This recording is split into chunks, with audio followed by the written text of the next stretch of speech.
बिस्मिल्लाहिर्रहमानिर्रहीम इय्याका नअबुदु व इय्याका नस्तईन। मेरे पाकिस्तानियों, आप देखें अभी जो पाकिस्तान के अंदर मामलात हो रहे हैं, आप देखें तरीके लब्बैक को जो जिस बेदर्दी के साथ उनको शहीद किया गया। उसके बाद मरीम नवाज ने अभी देखें जमात इस्लामी और अपना दूसरी जमातों के जो मौलवी हैं उन सबको भी बुलाकर उनके साथ मीटिंग करके उनके मुंह में भी पैसे ठोंस दिए हैं ताकि वो किसी किस्म की भी ना तो कोई प्रोटेस्ट करें ना किसी किस्म की आवाज़ बुलंद करें। यानी इस हुकूमत को पता है कि पाकिस्तान के अंदर जो सुन्नी मुस्लिम है उनकी तादाद बहुत ज़्यादा है।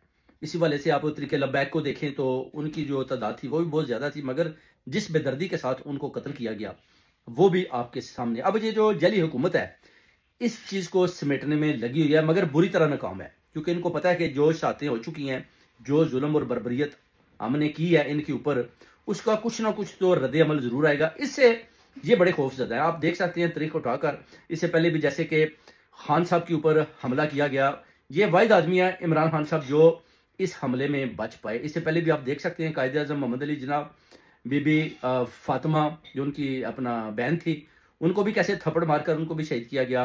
कायदे आज़म को भी पॉइजनिंग करके उनको भी मारा गया। उसके बाद आप देख लें लियाकत अली खान को बेदर्दी से कत्ल किया गया। उसके बाद जुल्फ़कार अली भुट्टो को उसका भी मर्डर किया गया, जुडिशनल मर्डर किया गया। उसके बाद मोहतरमा बेनज़ीर शहीद रानी को बेदर्दी के साथ कत्ल किया। उसके बाद नवाज शरीफ देख लें, वो वैसे ही उधर से भाग गया, भागने के बाद वो बच गया, क्योंकि वो ज़ाहिर है जब देखता है कि अभी ये ना हो कि कोई ऐसा वाकया हो जाए तो वो लंदन भाग जाता है। तो अब खान साहब रह गए थे।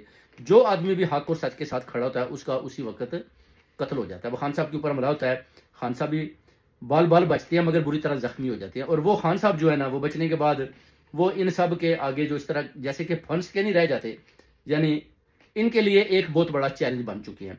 अरशद शरीफ शहीद का भी देख लें, कैसे उसको भी बेदर्दी के साथ कत्ल किया गया। और उसके बाद जितने भी उधर सहाफ़ी लोग थे, जैसे कि आप देख सकते हैं कि बाहर के मुल्कों में भाग गए हैं, सिर्फ और सिर्फ इसी वजह से कि कहीं हमारा भी कत्ल ना हो जाए।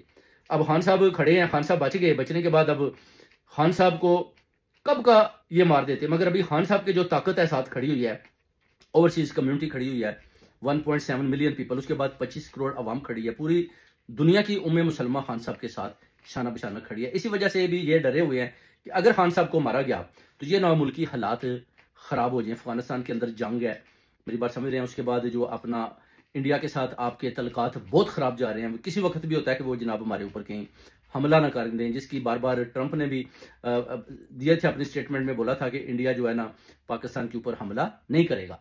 यानी ये भी एक किस्म का थ्रेट दिया गया कि अगर आप ऐसे ही मेरी बूट पॉलिश करते रहेंगे तो फिर इंडिया हमला नहीं करेगा, अगर करेगा तो फिर आपकी गलती होगी। यानी अब आप देख सकते हैं कि फील्ड मार्शल और जो शहबाज शरीफ है वो कैसे जनाब ट्रंप के जो जूते पॉलिश कर रहे हैं, और कैसे वो कह रहा है कि जनाब ये रिगिंग मास्टर है जो शहबाज शरीफ है, ये जानता है कि जो अपना कैसे जो है ना मैंडेट कैसे चुराना है। इस सामने उसके मुंह के ऊपर बोल रहा था और ये दोनों हंस रहे थे। तो जिस मुल्क के अंदर इस तरह की बात हो, आपके वजीर आजम को, आपके field marshal chief of army staff को मुंह पर बोला जाए कि जनाब आप रिगिंग के मास्टर हैं, आपने मैंडेट चोरी करने के आपको पता है कैसे करना है, तो फिर उसके पीछे रह क्या जाता है? कुछ भी नहीं, सिवाय सिर्फ और सिर्फ जलालत के। तो अब ये जो अफगानिस्तान के साथ भी जो उन्होंने हमला किया हुआ है, बेसिकली वो ट्रंप ने तो इनको बोला था जी कि आप आगे बढ़ें और अफगानिस्तान के इन अड्डों पर जाकर हमला करें, और उधर जो ख्वारिज़मी है या वो कहते हैं कि दहशतगर्द हैं उनको मारे, जो कि उधर आप देख सकते हैं कितने ज़्यादा बच्चे भी शहीद हो गए, औरतें भी मारी गई। और उसके बाद वही हाल आप देख सकते हैं कि फ़लस्तीन गजा के अंदर भी है। तो ये सारी सूरत हाल देखते हुए अभी जो है, अब मरियम नवाज भी जो आप देखें जो वज़ीर आला पंजाब है वो भी बड़ी डरी हुई थी, छुपी हुई थी, अभी वो बाहर निकली है और सिर्फ उसने मौलवियों की मीटिंग की है, उनको पैसा दिया है, उनको खामोश कराने के लिए कि जनाब आप बस खामोश रहें, ये जो कुछ भी टीएलपी के साथ हुआ है आपने इसके ऊपर किसी किस्म की आवाज़ नहीं उठानी। और आप देख सकते हैं कोई किसी किस्म के मौलवी ने जमात इस्लामी से लेकर मौलाना फजलुर रहमान, जितने भी आप देख लें मजहबी जमातें हैं, कोई किसी किस्म का किसी ने कोई बयान भी नहीं दिया। मौलाना फजलुर रहमान तो हमेशा बिका है, वो इमरान खान साहब कहते होते ये ऐसा मैग्नेट है जो हर हुकूमत के साथ ये इस तरह फिट हो जाता है, लग जाता है।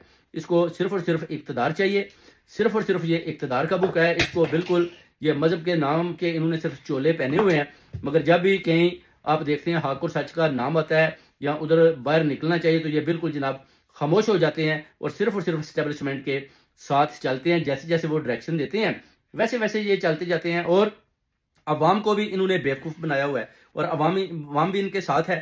وہ سوچ رہے ہیں کہ شاید یہ مذہبی لوگ ہیں, ان کے پاس علم ہے, اور یہ جو بات بھی کرتے ہیں شاید یہ اسلامی نقطہ نگاہ کے نظر سے ٹھیک ہے, مگر یہ حقیقت پر یہ بکاؤ مال ہیں. اور ابھی سارے دیکھ لیں, جو مریم نواز ہے وہ کہتی ہے جناب میں بہت بڑی جناب جو اپنا اسلامی عورت ہوں, اور جو جناب دیکھ لیں میں نے تو ٹی ایل پی کو کچھ بھی نہیں کہا, یہ تو جناب ان کی اپنی غلطی ہے. اس سے پہلے باجوہ تھا, وہ بڑے عید میلاد النبی کے پروگرام کرواتا تھا, اور جب اس کے اوپر بھی ٹی ایل پی والوں نے بولا تھا کہ یہ قادیانی ہے, یہ تو جناب کافر ہے, یہ تو مسلمان ہی نہیں ہے, بہت زیادہ باتیں ہوئی تھی اس پر. اس نے بہت زیادہ عید المیلاد النبی کے پروگرام بھی کروائے اور کالم بھی لکھوائے کہ میں تو ایک سنی مسلمان ہوں, حالانکہ وہ قادیانی تھا. تو اس طرح کی جب صورتحال ہوتی ہے, جھوٹ پر مبنی کام ہوتے ہیں, اس طرح جھوٹ کو پھیلایا جاتا ہے صرف اور صرف حکومت کو آگے بڑھانے کے لیے ظلم اور فسطیت کی جاتی ہے.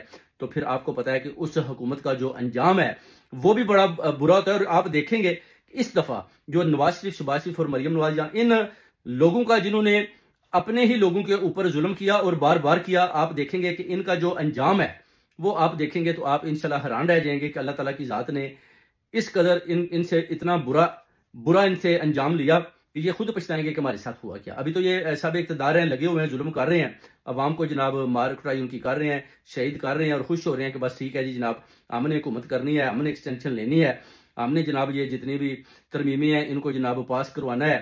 اور اب ایکسٹینشن بھی پھنسی ہوئی ہے. اب ایکسٹینشن کے اوپر بھی آپ دیکھ لیں دونوں طرف سے وہ رسا کشی کا عالم ہے. ایکسٹینشن دیتے ہیں نہیں دیتے, لیتے ہیں نہیں لیتے, یہ آپ کو انشاءاللہ ایک منتھ سے بھی زیادہ رہ گیا, آپ کو سب کچھ سامنے دکھائی دے گا کہ جنرل سید عاصم منیر کو نواز شریف نے دھوکہ دیا, شہباز شریف نے دھوکہ دیا, مریم نواز نے دھوکہ دیا, اور ان لوگوں نے دھوکہ دیا جنہوں نے وعدے کیے تھے کہ ہم جناب آپ کو 2 سال کی ایکسٹینشن دیں گے یا 5 سال کی دیں گے.